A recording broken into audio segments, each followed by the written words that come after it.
Que Dieu vous bénisse tous. Amen. C'est avec une grande joie que je salue chaque frère et chaque sœur dans le nom précieux de Jésus-Christ.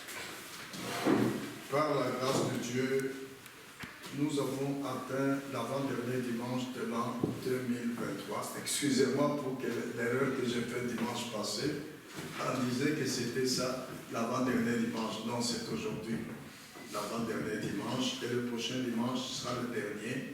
Et l'année 2023 sera terminée. Et que Dieu nous bénisse, nous tous, à la fin de cette année 2023 et au début de l'année 2024. Amen. Je vous invite à vous lever. Nous lirons aujourd'hui dans Hébreux chapitre 5, versets 5 à 10.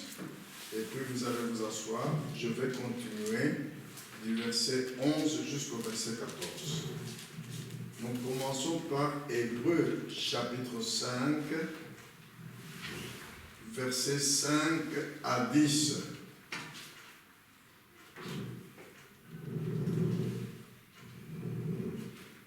Je lis la parole de Dieu. Et Christ ne s'est pas non plus attribué la gloire de devenir souverain sacrificateur, mais il la tient de celui qui lui a dit, « Tu es mon fils, je t'ai engendré aujourd'hui. » Comme il dit encore ailleurs, « Tu es sacrificateur pour toujours selon l'ordre de Melchisédek. » C'est lui qui, dans les jours de sa chair, ayant présenté avec de grands cris, avec larmes, des prières et des supplications à celui qui pouvait le sauver de la mort, et ayant été exaucé à cause de sa piété, a appris, bien qu'il fût fils, l'obéissance par les choses qu'il a souffertes, et qui, après avoir été élevé à la perfection, est devenu pour tous ceux qui lui obéissent l'auteur d'un salut éternel, Dieu l'ayant déclaré souverain sacrificateur selon l'ordre de Melchisédek. Asseyez-vous. Amen. Je continue encore du verset 11 jusqu'au verset 14.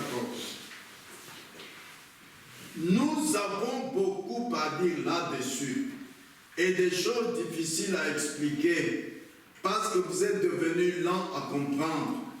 Vous, en effet, qui depuis longtemps devriez être des maîtres, vous avez encore besoin qu'on vous enseigne les premiers rudiments des oracles de Dieu. Vous en êtes venus à avoir besoin de lait et non d'une nourriture solide. Or, quiconque en est au lait n'a pas l'expérience de la parole de justice, car il est un enfant. Mais la nourriture solide est pour les hommes faits, pour ceux dont le jugement est exercé par l'usage à discerner ce qui est bien et ce qui est mal. Amen. Amen. Que Dieu ajoute lui-même ses bénédictions à la lecture de sa parole. Amen. Je vais prendre comme sujet, à partir de cette écriture, que notre Seigneur Jésus-Christ est venu mettre fin au péché et à l'esclavage du péché. Beaucoup de croyants se disent qu'ils ne pêchent plus, mais ils ne savent pas qu'ils sont esclaves du péché. La Bible va nous enseigner ça.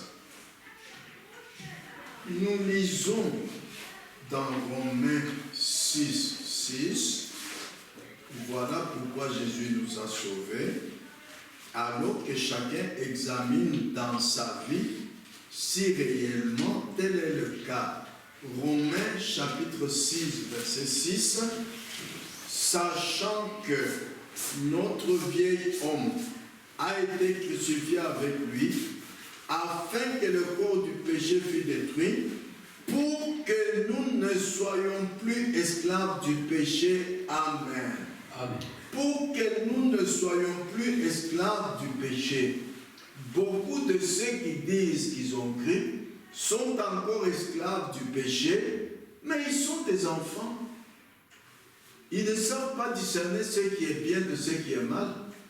Oh, vous savez qu'un enfant, un bébé, si vous lui donnez la nourriture des adultes, mais vous le tuez. Dans l'église, c'est la même chose. Quand nous vous donnons des prédications, nous regardons quel âge a cette église. Il y a des prédications qu'on ne peut pas vous donner, ça va vous faire du mal. Il y en a qui ont encore besoin de l'évangile social. Parce que quand vous donnez des choses des hommes adultes qui ne sont plus des enfants, ils disent non, ce prédicateur exagère, non, ça c'est trop dur. Comme les 72 disciples qui ont quitté Jésus, rappelez-vous. Oh, c'est la même parole. Amen. Amen. Ah.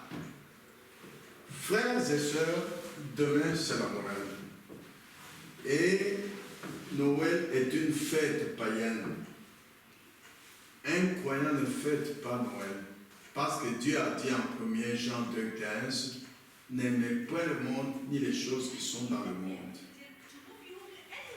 Un croyant ne met pas de sapin de Noël dans sa maison. Parce que dans la fête de Noël, qui est une fête païenne, il y a deux fautes bibliques. C'est pourquoi, frères et sœurs, peu importe le genre d'expérience que vous pouvez avoir, peu importe combien la chose paraît bonne, cela doit d'abord être testé par la Bible, être testé toujours avec la parole. En effet, nous lisons dans 1 Thessaloniciens, chapitre 5, versets 21-22.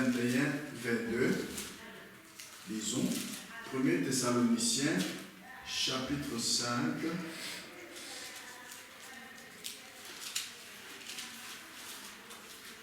J'arrive, voilà. 1er chapitre 5, verset 21-22. Mais examinez toutes choses, retenez ce qui est bon, abstenez-vous de toute espèce de mal. Ah, c'est une instruction biblique. Hein? Et la Bible dit également dans Galates 4, verset 30, la première phrase, que dit l'Écriture? Dans tout ce que vous faites, dans tout ce que vous vivez, demandez-vous d'abord que dit l'Écriture à ce sujet. L'Écriture ne dit nulle part qu'on peut fêter la Noël. Je vais vous montrer les deux fautes qui sont commises dans le monde entier par les incroyants. La première faute, ils disent que Jésus-Christ est né à la Noël. Non. Parce que nous lisons dans Luc chapitre 2, versets 8 à 12, je lis, il y avait dans cette même contrée des bergers qui passaient dans les champs les veilles de la nuit pour garder leurs troupeaux. Et voici un ange du ciel leur apparut et la gloire du Seigneur resplendiait autour d'eux. Ils furent assis saisis d'une grande frayeur. L'ange leur dit, ne craignez point, car je vous annonce une bonne nouvelle qui sera pour vous, pour tout le peuple, d'une grande joie. C'est qu'aujourd'hui, dans la ville de David, il vous est né un sauveur qui est le Christ le Seigneur. Maintenant, quand Jésus est né, nous voyons la Bible nous dit que les bergers passaient dans les champs. Mais heureusement que nous ici qui sommes en Europe, nous pouvons voir que c'est une erreur. Est-ce qu'à cette heure-ci, un berger peut aller avec ses troupeaux dans les champs? Non, parce qu'il fait froid. Oh, la parole de vérité, c'est le bon sens. Le bon sens nous montre que c'est un mensonge de dire que Jésus est né à la Noël. Non. Comment est-ce que les bergers pouvaient aller à la montagne? Donc, c'est une faute. Voyez. Et deuxième chose,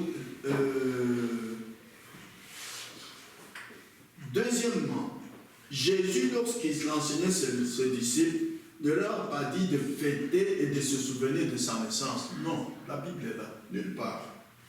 Mais Jésus a dit de se souvenir de sa mort. Amen. C'est pourquoi nous lisons dans Luc 22, verset 19.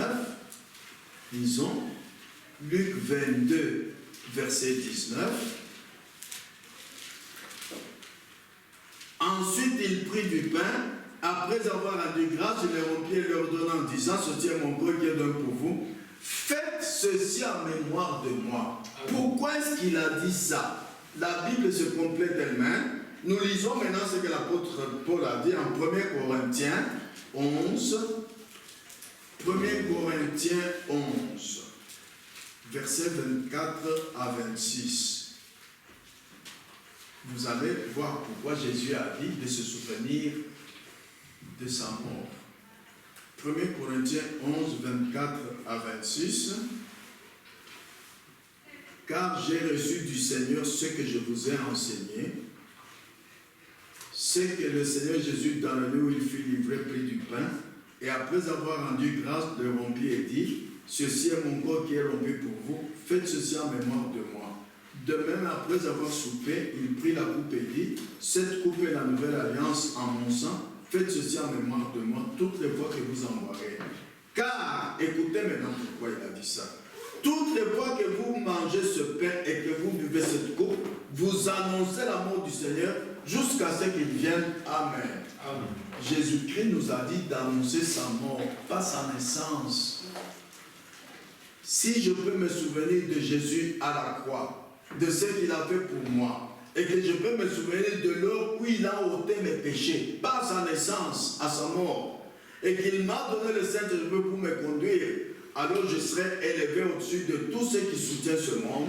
Je serai élevé au-dessus de toutes les choses terrestres, peut-être dans les lieux célestes en Jésus-Christ. Là où je peux avoir communion avec lui, là, dans sa présence. Je me souviens que par sa mort, il a fait de moi son propre bien. Mais alors, par sa naissance, si je me souviens de sa naissance, qu'a-t-il fait pour moi par sa naissance? Qu'a-t-il promis qu'il ferait pour moi par sa naissance? Rien. C'est pourquoi un croyant ne fête pas Noël. C'est une fête païenne. Dieu a dit, n'aimez point le monde, ni les choses qui sont dans le monde. Si quelqu'un aime le monde, l'amour du Père n'est point en lui. Revenons au texte biblique que nous avons lu en introduction, dans Hébreux 5, versets 5 à 10. C'est ce qui va nous servir de base pour la prédication que nous aurons aujourd'hui.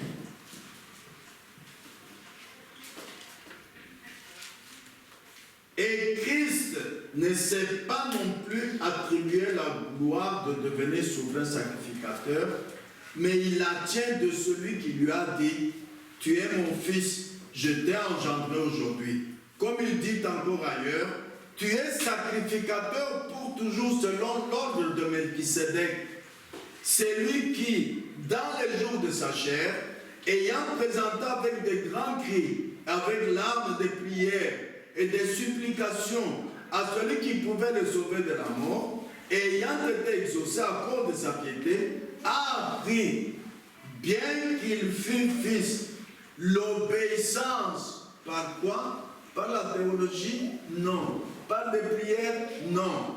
Par les choses qu'il a souffertes. Amen. Amen.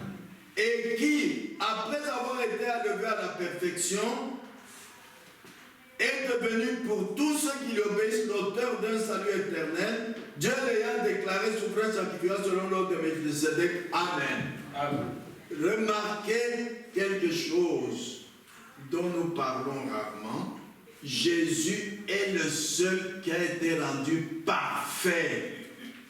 Aucun homme n'est parfait. Ah, mais pourtant, Jésus-Christ nous a été donné comme exemple afin que nous marchions sur ses traces. Comme il a été rendu parfait, nous aussi, nous devons arriver à la perfection. Lorsque Dieu dit, faisons l'homme à notre image, l'homme est tout aussi éternel que son créateur depuis l'éternité. L'homme a été créé étant éternel. Adam pouvait se tenir debout comme ça, même 1000 ans, sans se fatiguer, parce qu'il était parfait. Vous voyez, quand tu es parfait, alors tu es éternel. Amen. Ah, vous voyez, frères et sœurs, le dessein de Dieu était de former l'homme à son image pour avoir communion avec lui. Notre but dans le salut, c'est d'avoir communion avec Dieu.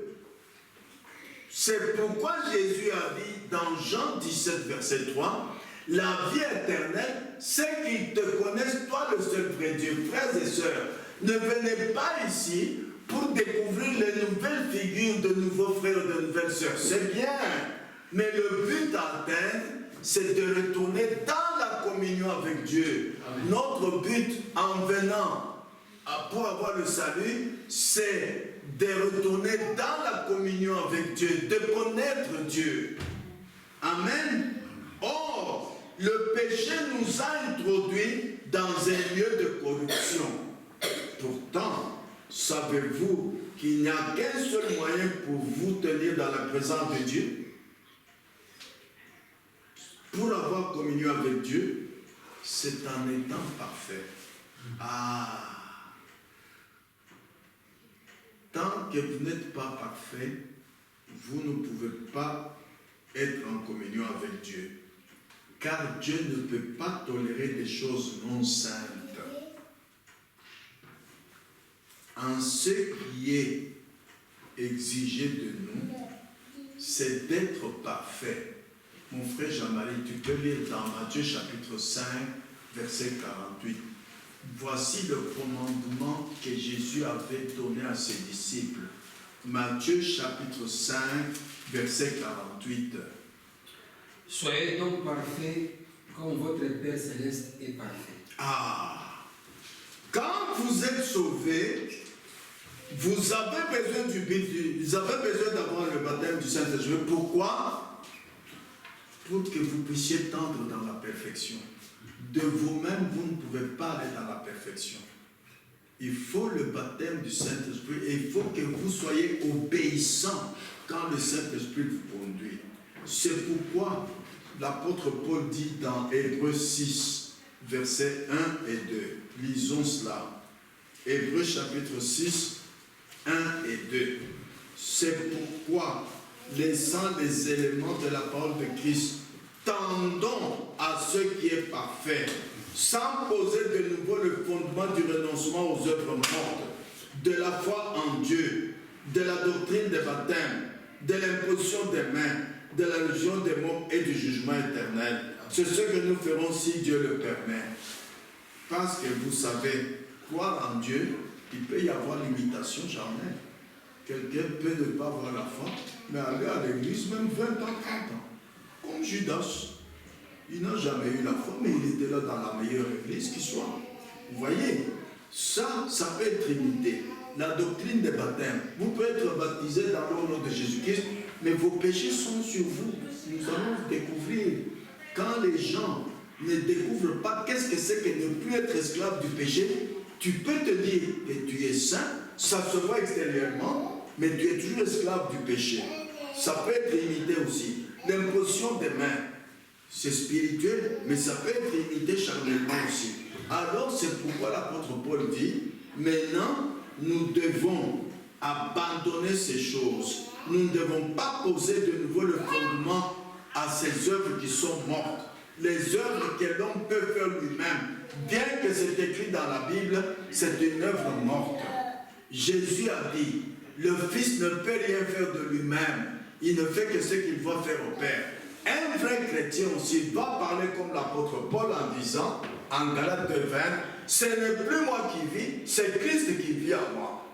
Un chrétien ne manifeste pas les œuvres qu'il fait lui-même conformément à la Bible. Non, il ne fait que ce que le Saint-Esprit le conduit à faire. Ce que le Saint-Esprit lui montre en vision, ce que le Saint-Esprit lui inspire, ce que le Saint-Esprit lui révèle. Voilà un chrétien. Amen. Amen. Frères et sœurs, ce qui est exigé de nous, c'est d'être parfaits. Alors nous devons nous demander, comment allons-nous être parfaits? Écoutez ce que le Saint-Esprit nous dit dans le message Hébreux chapitre 5 et 6, première partie, au paragraphe 68. Il nous dit ceci. Et vous, les légalistes, comment pourriez-vous jamais vous rendre parfait de vous-même, alors que vous n'avez pas une seule chose avec laquelle vous puissiez vous parfaire? Vous êtes nés dans le péché. Vous avez été même conçus dans le péché. Le désir même qui a amené votre être ici était péché. Vous voyez? Et au paragraphe 72, il dit ceci. Qui donc peut dire que ceci est saint et que cela est saint? Il n'y a qu'un seul qui est saint, c'est Jésus-Christ. Nous l'avons lu, il a été rendu parfait par le Père. C'est Jésus-Christ, le Fils de Dieu, qui a été rendu parfait. Nous avons lu cela dans Hébreux 5, verset 7 à 10. Et ce qui est exigé de nous, c'est d'être parfait. En Matthieu 5, 48. Alors comment allons-nous l'être? Essayez-le vous-même. Je n'aimerais pas essayer d'aller au ciel sur base de minutes du genre je suis né il y a 5 minutes et je quitte le monde à l'instant même. Si je n'ai jamais eu une mauvaise pensée dans ma vie, si je n'ai jamais prononcé une mauvaise parole dans ma vie, si je n'ai jamais regardé quelque chose de mauvais, ni pensé quelque chose de mal ou rien, je suis tout aussi fétide et noir que les parois noircies de l'enfer. Je suis toujours un pécheur. Voilà ce que les gens ne savent pas. Vous n'êtes pas parfait, vous n'êtes pas saint, parce qu'on ne voit rien de mal sur vous. Non. Écoutez bien, frères et sœurs, vous allez découvrir la suite aujourd'hui pour que vous sachiez qui vous êtes. Vous voyez? En premier lieu, vous étiez un pécheur, vous êtes un pécheur. C'est parce que vous ne croyez pas. Mais si vous croyez réellement, alors vous ne faites pas cela. La véritable foi vous conduit à abandonner le péché. Quand est-ce que nous avons la véritable foi? Quand nous sommes nés de nouveau, nés de l'Esprit de Dieu, nous sommes changés. Amen. Amen. Nos habitudes changent. Nos désirs du cœur changent. Ah, voilà ce qu'il faut. Dieu vit dans sa parole. La foi vient de ce qu'on entend. De ce qu'on entend la parole. C'est par la foi que vous êtes sauvés. Par le moyen de la foi. Voyez, Jésus a dit, celui qui entend mes paroles et croit en celui qui m'a envoyé a la vie à l'éternel. Celui qui entend ma parole, qui a été vivifié pour lui.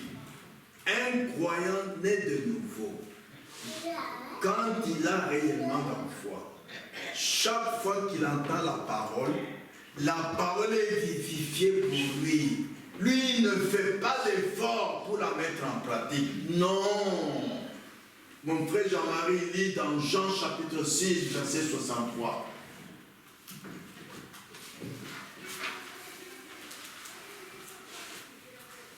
Jean chapitre 6, verset 63. Que dit l'Écriture? C'est l'Esprit qui vivifie, la chair ne sert de rien, les paroles que je vous ai dites sont esprit et vie. Quand vous avez entendu la parole être prêchée et que vous êtes né de nouveau, votre chair ne doit rien faire du tout. C'est l'Esprit qui vivifie la parole que vous avez entendue. Il n'y a pas la moindre chose que vous puissiez faire, quelle qu'elle soit. Mon frère Jean-Marie lit aussi Romains 10, verset 4. Que dit l'Écriture?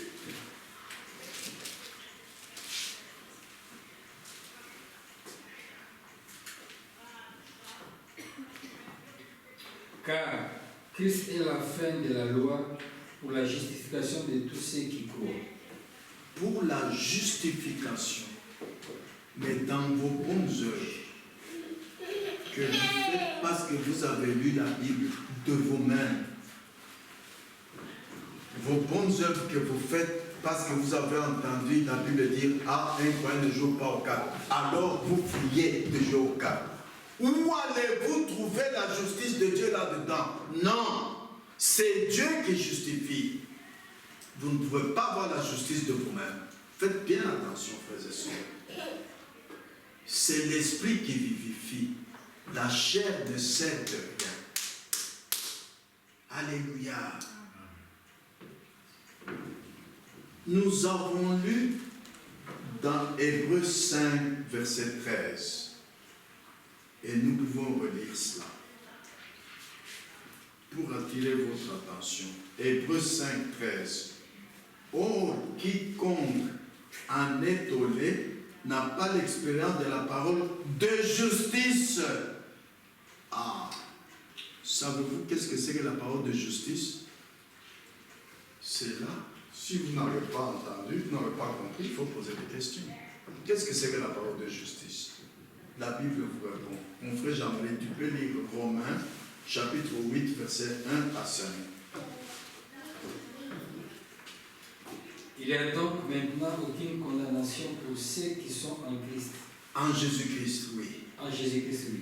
Wow. En effet, la loi de l'esprit de vie en Jésus-Christ m'a affranchi de la loi du péché et de la mort. Car chose impossible à la loi parce que la chair la rendait sans force. Dieu a condamné le péché dans la chair en envoyant à cause du péché son propre Fils dans une chair semblable à celle du péché.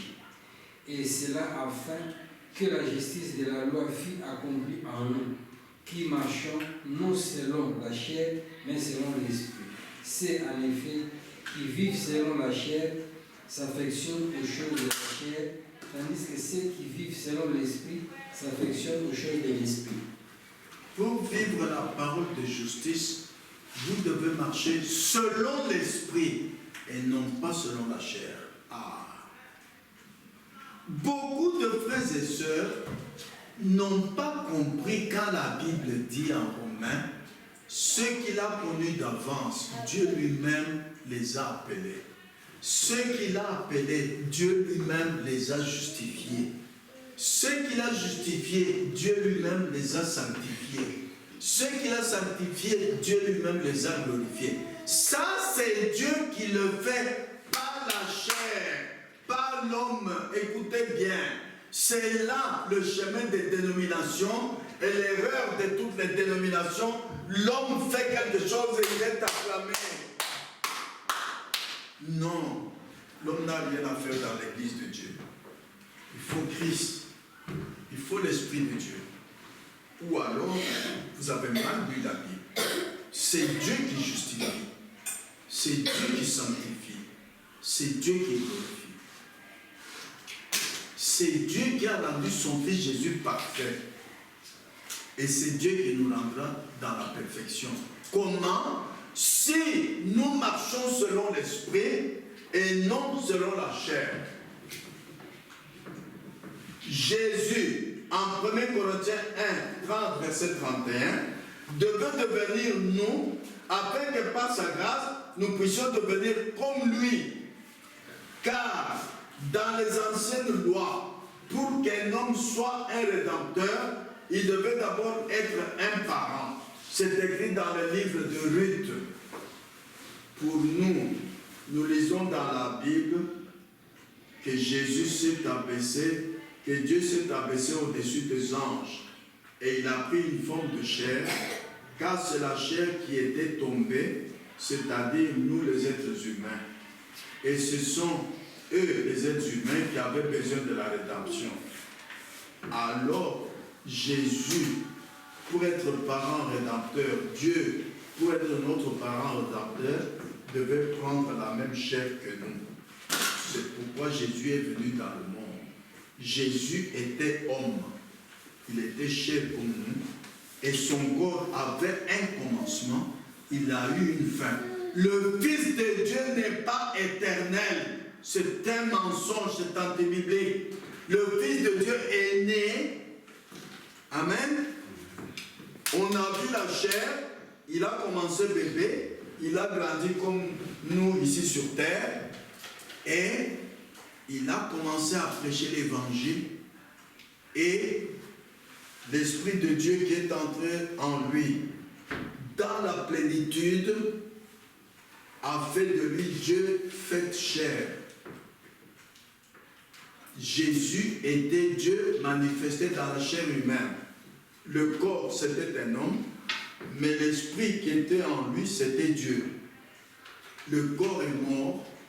Quand il est ressuscité, maintenant il avait un corps immortel, pas le même corps avec lequel il marchait sur terre. Et c'est avec ce corps immortel qu'il est monté au ciel. C'est une grande instruction pour nous. C'est pourquoi Paul a montré aux Hébreux ces grandes choses dont l'Ancien Testament parlait et qui furent rendues manifestes en Jésus-Christ. Écoutez ce que Paul dit aux Romains dans Hébreux 10, versets 1 à 7. Lisons. Hébreux chapitre 10, versets 1 à 7. Je lis. En effet, la loi qui possède une ombre des biens à venir et non l'exacte représentation des choses ne peut jamais, par les mêmes sacrifices qu'on offre perpétuellement chaque année, amener les assistants à la perfection. Autrement, n'aurait-on pas cessé de les offrir, parce que ceux qui rendent ce culte, étant une fois purifiés, n'auraient plus eu aucune conscience de leurs péchés. Mais le souvenir des péchés est renouvelé chaque année par des sacrifices. Car il est impossible que le sang des taureaux et des boucs ôte les péchés. C'est pourquoi Christ, entrant dans le monde, dit, « Tu n'as voulu ni sacrifice ni offrande, mais tu m'as formé un corps. Tu n'as agréé ni holocauste ni sacrifice pour le péché. Alors j'ai dit, voici, je viens dans le rouleau du livre, il est question de moi, pour faire, ô Dieu, ta volonté. » Amen. Maintenant, nous passons au verset 9 jusqu'au verset 14. Il dit ensuite, voici, je viens pour faire ta volonté. Écoutez maintenant. C'est Jésus qui parle. Il a dit au Père, je viens pour faire ta volonté. Il abolit ainsi la première chose pour établir la seconde. C'est en vertu de cette volonté que nous sommes sanctifiés par l'offrande du corps de Jésus-Christ une fois pour toutes. Et tandis que tout sacrificateur fait chaque jour le service et offre souvent les mêmes sacrifices qui ne peuvent jamais ôter les péchés. Lui, après avoir offert un seul sacrifice pour les péchés, s'est assis pour toujours à la droite de Dieu, attendant désormais que ses ennemis soient devenus son marchepied. Maintenant écoutez, car par une seule offrande, il a amené à la perfection pour toujours ceux qui sont sanctifiés. Amen. Amen. Vous savez que dans l'Ancien Testament, quand quelqu'un avait péché, il devait amener une bête sans défaut, devant laquelle on coupe la tête, lui pose la main sur et le péché est effacé. Et c'était plusieurs fois. Mais nous, dans le Nouveau Testament, ça ne peut pas être plusieurs fois. Non. C'est une seule fois que Jésus a offert un seul salut pour les péchés et c'était terminé. Et nous devons être rendus à la sainteté. Nous n'avons plus de péché. Quand quelqu'un est né de nouveau, il ne pêche plus. Non. Quand quelqu'un est baptisé du Saint-Esprit et qu'il commet l'iniquité, ce n'est pas lui qui demande pardon, Père, c'est le Saint-Esprit à lui qui dit, Père, pardonne-moi, souviens-toi que j'ai payé le prix de ce péché à la croix. Vous voyez? Donc c'est une seule fois que l'offrande est offerte. Ce n'est pas comme dans l'Ancien Testament, plusieurs fois. Non. Non, non, non, non. Maintenant, écoutez maintenant ceci. Dans Hébreux 10, 19, verset jusqu'à 22, la Bible nous dit ceci. Hébreux chapitre 10,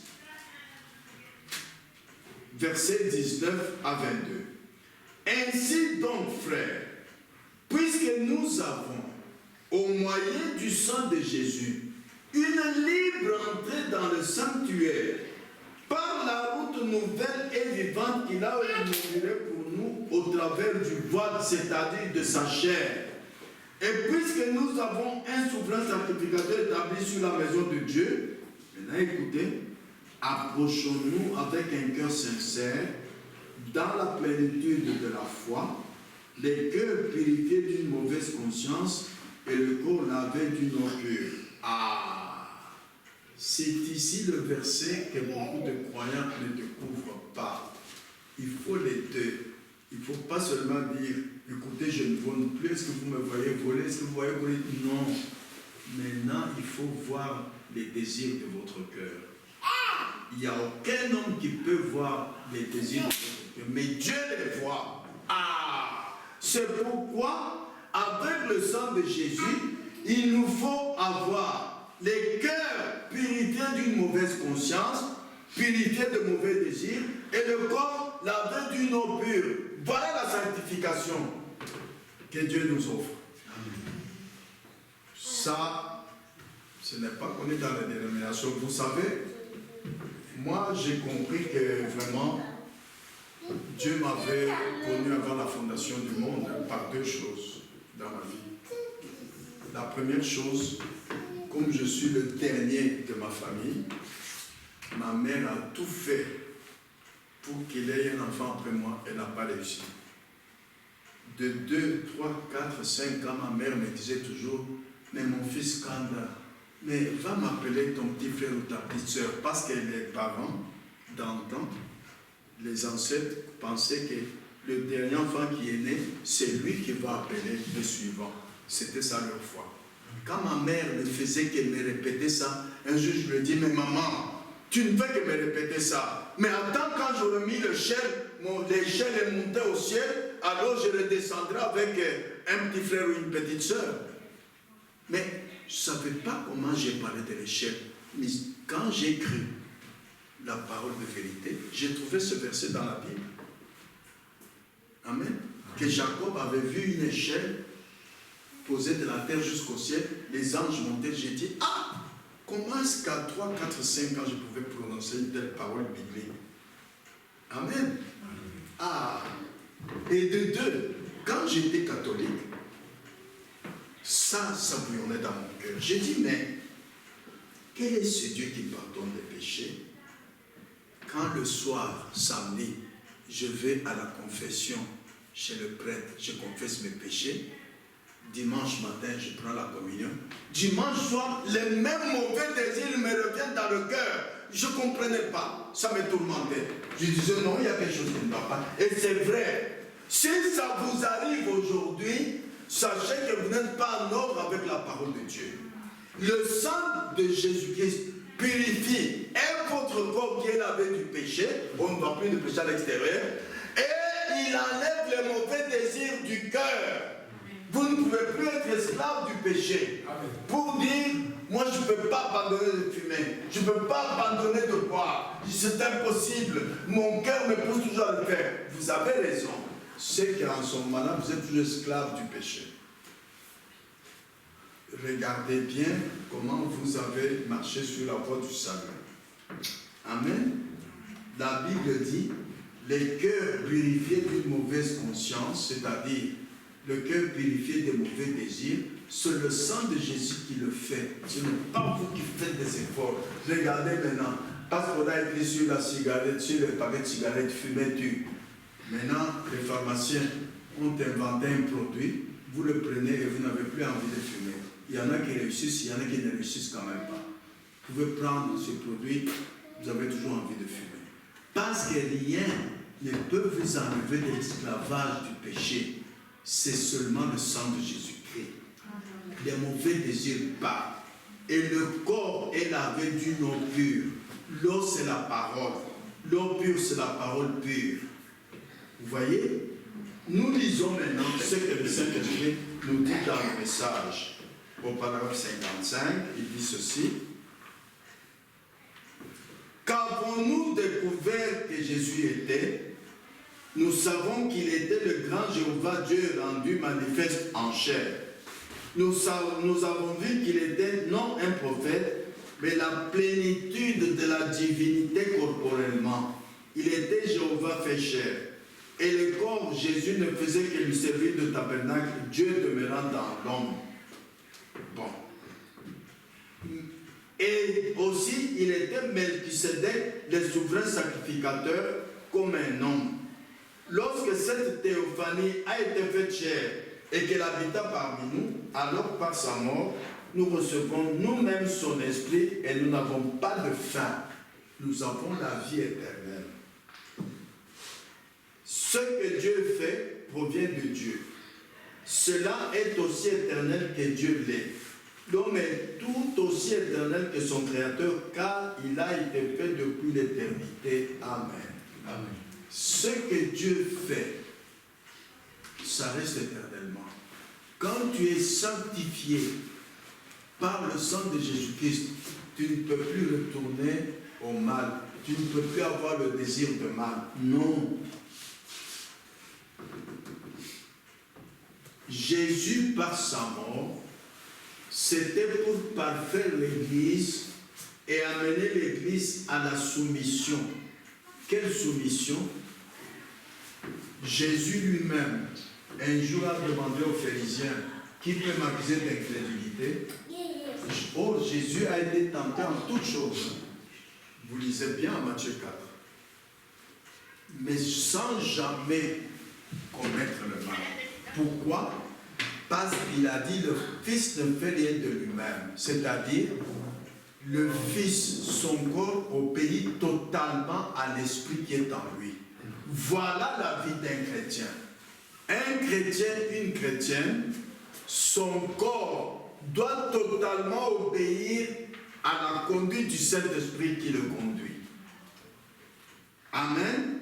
Alors en ce moment-là, tu ne seras pas esclave du péché. Christ a été rendu parfait. Et le Saint-Esprit nous fait entrer dans la communion avec lui. Alors nous ne marchons plus selon la chair, mais selon l'Esprit. Ah, c'est là la véritable sanctification qui se manifeste. Quand vous voulez faire quelque chose, votre cœur vous dit non, vous ne le faites pas. Quand vous voulez marcher, vous ne marchez pas selon votre propre volonté, selon votre désir, non, selon la conduite du Saint-Esprit. Parce que Jésus a dit, quand le Saint-Esprit viendra, il vous conduira dans toute la vérité.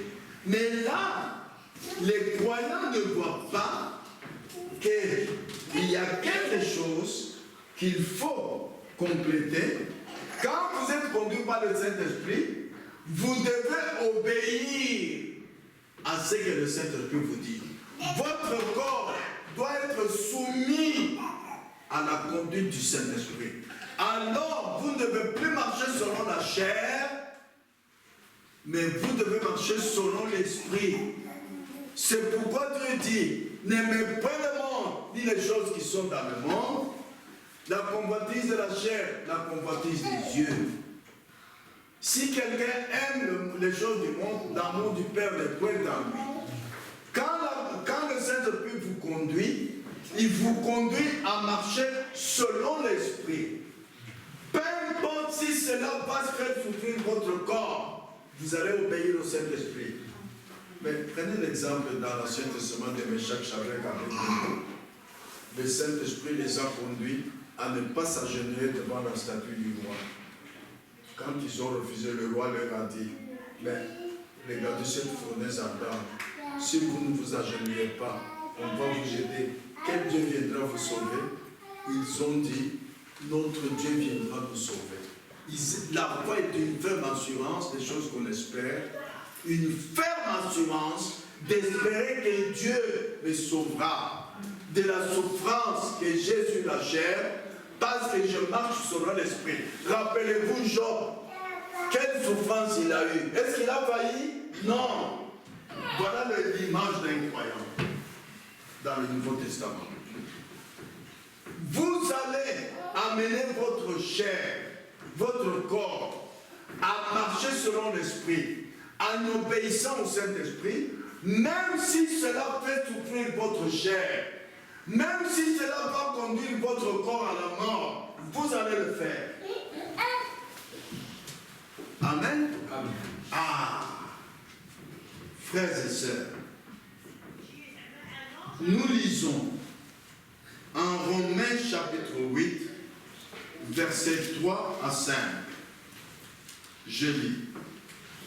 Car, chose impossible à la loi, parce que la chair la rendait sans force, Dieu a condamné le péché dans la chair, en envoyant à cause du péché son propre Fils dans une chair semblable à celle du péché. Et cela afin que la justice de la loi fût accomplie en nous, qui marchons non selon la chair, mais selon l'Esprit. Voyez? Ceux, en effet, qui vivent selon la chair s'affectionnent aux choses de la chair. Tandis que ceux qui vivent selon l'esprit s'affectionnent aux choses de l'esprit. Vous entendez?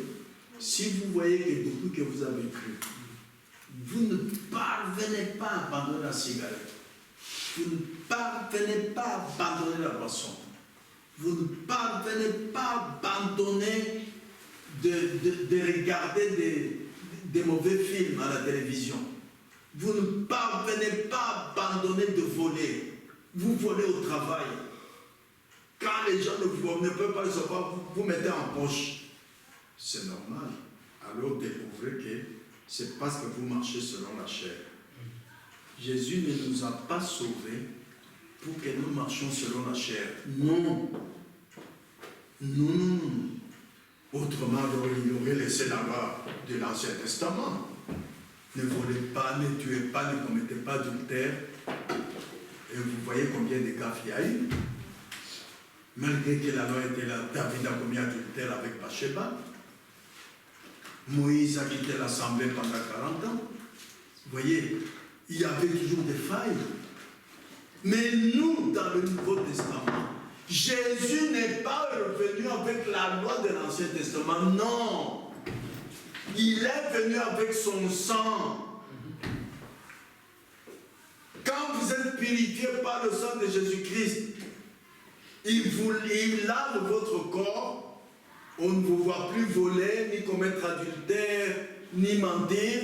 Mais vous-même, vous sentez que dans votre désir, vous viviez beaucoup. Maintenant, quand vous voulez boire, vous avez envie de vomir.